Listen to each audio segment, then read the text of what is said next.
Hello! We have one story today, originally two, but the second one will be my next video because they were just too long. However, I am super excited because these are my jam. Ooh, corporate drama and espionage. Spy Cece is on the case. If you're unaware, or just never realized it, I've ventured off-site before and covered some stories from another place on the internet called AskAManager. It's exactly what it sounds like. An old-style advice column in the form of a website or blog. And if you're often interested in malicious compliance or workplace drama, it's well worth a visit. Today's story is, to quote the author, bananapants. And I can't disagree. These pants are bananas. I'm not sure what I can say without spoiling it, so let's get to it. Story 1. I just came back to work after a month-long emergency medical leave. The too long don't read is that after a decade of medical gaslighting, a new doctor ordered an emergency MRI during a routine visit and discovered a mass in my abdomen. I was rushed into surgery within 24 hours. I ended up having an 18-pound benign tumor pressing on my vital organs, and I was about a week away from multiple organ failure. I'm lucky to be alive, and time will tell if I have any lasting organ damage, but right now, everything is fine. Mentally, I'm struggling with a few things, but the only outwardly noticeable impact is that I've gone from a size 20 to a size 8. Nobody on my medical team anticipated a change this drastic, but I'm healthy and lucky. I was expecting to get a lot of questions from my coworkers because curiosity exists. I had a basic emergency surgery, but I'm fine now answer that almost everyone accepted, but one coworker, who I hardly speak to, Aubrey. On my first day back to work, Aubrey came up to me and said, "I wish you had come to me to lose the weight instead of resorting to such drastic measures. You're going to gain it all back, you know. I'll be waiting." I was aware of Aubrey's reputation, but since we never worked together, I didn't think it would be an issue. She's one of those people who think they're a fitness expert and calls herself a health coach. Nothing to do with the company we work for. She has a reputation for giving out unsolicited and incorrect health advice, and is always commenting on people's food choices.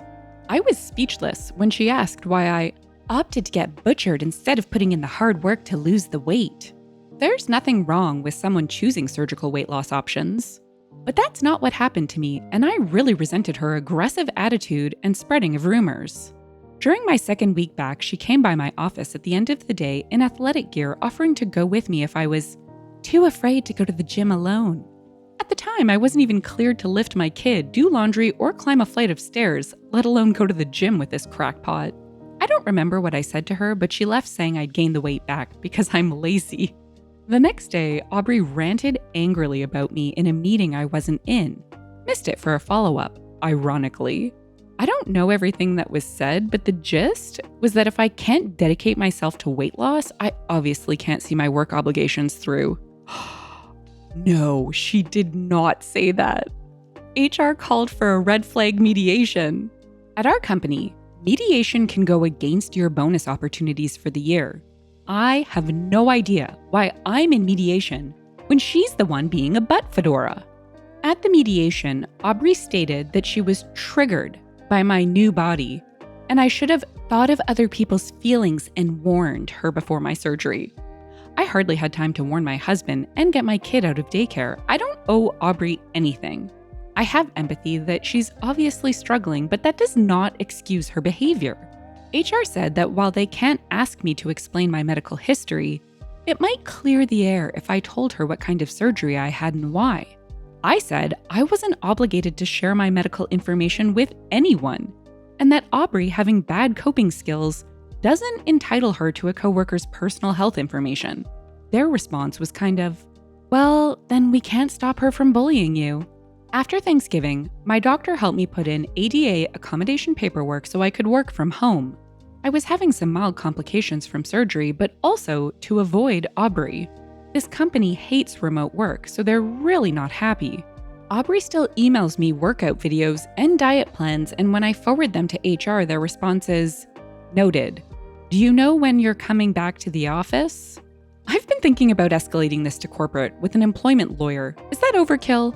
I'm still in a sensitive place after my surgery, and I have no energy for this, especially since Aubrey is fixated on weight loss, which was the primary way doctors gaslit me for years. I've been with this company for 5 years, and I'm just exhausted and disappointed in how they're handling this. And I want it over yesterday. Update 1.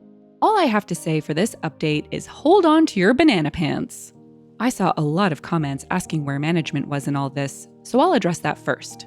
My boss, George, was getting ready to retire while this was going on. George is roughly my grandfather's age, so this entire situation bewildered both him and his replacement, who he was training at the time. Both of them met with Aubrey's boss because, believe me, I was documenting everything she did from the jump, and they all assured me that Aubrey would be dealt with. None of them recommended the red flag mediation. That was HR's idea. I was given details of the meeting where Aubrey ranted about me, and it was horrible. Apparently, Aubrey was asked to leave by her own boss while several other employees told her to stop. So managerially and in the office in general, people were trying to rein her in from many different angles. HR is where the ball dropped, and dropped hard. This company just has a poor HR structure and bad entry to mid-level HR. When Aubrey's boss referred her to HR regarding her negative behavior, HR took it upon themselves to consider it a mediation situation, which, remember, at our company can go against your bonus for the year. Despite communication from George, his replacement, and Aubrey's boss saying I wasn't in the wrong.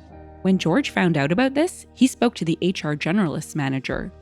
The manager said that my absence probably caused a lot of strain and extra work for Aubrey, when Aubrey's not even credentialed to do what I do. Management made a point to tell me how baffled and upset they were with HR's handling of the situation every time something came up. My company mentor was also a huge support during this time until she decided to take another job elsewhere. I wonder why she decided to leave. I mean, HR sounds like they create a really fantastic work culture here. Top notch. When my doctor extended my ADA work-from-home accommodation a second time, HR responded by telling me my attendance was a concern. I emailed their boss's boss, the HR director, and asked for clarification. He said I hadn't come into the office, so of course my attendance was a problem. I reiterated I had medical documentation stating that if work from home wasn't available, then they could refer to the FMLA documentation my medical team also sent. He replied that medical documentation, including both FMLA and ADA reasonable accommodations, doesn't hold much weight with a company. Oh my gosh, this is so good. I cannot wait. Doesn't hold much weight. This is just legal things, you know? That's when I got a lawyer. Aubrey as a problem kind of drifted to the background when HR started their medical documentation doesn't matter campaign. On my lawyer's recommendation, I contacted the HR executive team, which is where this whole cursed situation came to light. And I did check with my lawyer about emailing this update, and they laughed and said I couldn't leave people hanging after all that. I called the chief HR officer, who is the head of HR, and asked why my attendance was an issue when I had reasonable ADA documentation, which for my company is going over like 5 people's heads, but I did it with George's and my new boss's blessings. She had no idea what I was talking about, so I filled her in on all of it, including the mediation meeting and Aubrey's harassment and the HR director, her direct report. And of course, them saying medical documentation didn't hold any weight with the company. She was speechless and asked to meet with me and my lawyer as soon as possible. My lawyer hardly had to do anything during the meeting because the CHRO was horrified at everything I told her. I've never actually seen steam come out of someone's ears, but if it was physically possible, it would have happened here. My lawyer didn't need to say a word, but just nodded and smiled when the CHRO offered an extended, paid medical leave so I could handle my recovery. And she said Aubrey constantly sending me fitness plans would be dealt with swiftly. I didn't hear anything out of Aubrey for a long time. Although I did hear through some gossip channels that the HR staff involved in the red flag meeting and threatening to write me up were let go. Aubrey wasn't fired because they believe she was misled by HR. So I understand that part, even if I don't agree with it. But she was on a tight performance improvement plan for a while. Then she showed up at my house. Now we move from banana pants to full-on banana ensemble. I'm still on leave, and out of the blue, Aubrey showed up at my door on a weekend with 2 other women in tow. And the commenters guessed it, she's in very deep with an MLM or maybe a cult, I can't be sure at this point. Aubrey came over to demonstrate some workout techniques and give me some diet supplement samples. And discuss a career opportunity because she was worried about my physical and professional health. She didn't make it past my mother-in-law, who has been a godsend right now. My mother-in-law made it clear where Aubrey could stick her demonstration, and they left in a hurry. I notified my lawyer and the CHRO, and suffice it to say, Aubrey is now a full-time wellness coach. I'm happy I went with my gut and got a lawyer, because the company has changed so drastically over the last year with a toxic HR department encouraging behavior like Aubrey's, and also spreading false information about medical leave and time off. The company is almost unrecognizable. Also, with my boss and mentor both gone, I don't know if I'm going to go back once I'm medically cleared. The company is also undergoing a restructuring right now, and my department may end up distributed between other parts of the company or even other parts of the state. I have been looking at jobs and doing some resume drafting for a full-time remote position since it feels like it might be a better fit. In the comments, Big Wig Mike said, "How does someone get a job in HR? Do it well enough to be a manager, but still say medical paperwork for accommodations doesn't mean anything here."